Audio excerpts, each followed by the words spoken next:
Okay. Well, hundreds of cows are being studied in a new fashion in Fort Collins. Denver 7's Colette Bordelon explains why it matters when it comes to climate change. These machines are part of the country's largest facility for measuring methane emissions from cattle, and how they're doing so is actually through burping. Like clockwork, it'll happen once a minute. Dr. Sarah Place knows that because of these machines. It's a snack machine. Where cows come for a treat. So there it goes. So that was a burp.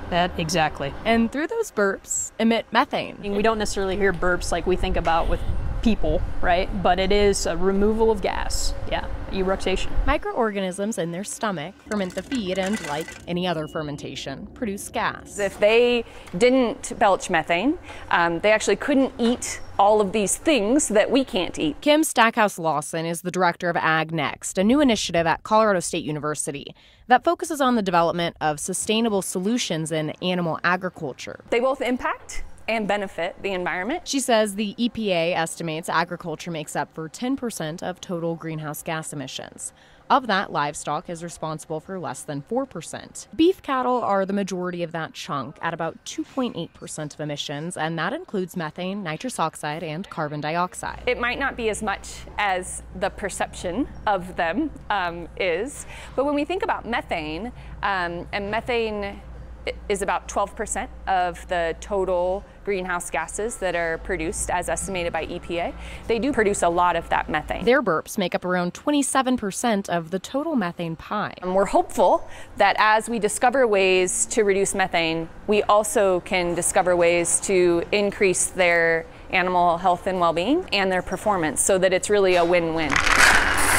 Solutions could include genetically selecting the cattle that produce less methane or certain additives in their food. There is a reason we don't have a lot of solutions, and part of that is lack of federal dollars. In fact, there's been less than $5 million in the last 10 years that has been contributed by federal USDA research dollars. Most of the work that's been done to study this subject has been in partnership with those who want to know more about methane and cows. This is $1.3 million worth of equipment that's here, and it's all been either gifted or donated to us from beef producers who are interested in furthering their understanding of greenhouse gas production. There you go.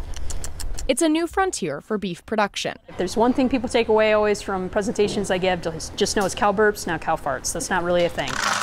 And these scientists are clearing up any misconceptions along the way. The goal is here to find a baseline for methane emissions from the beef industry. They also want to find out good ways of measuring, recording, and verifying those emissions across the country, and giving people a good solution that doesn't have any economic challenges to it that can be applied to anyone, anywhere. In Fort Collins, Colette Bordelon reporting. And scientists also say the way cattle graze could help reduce emissions.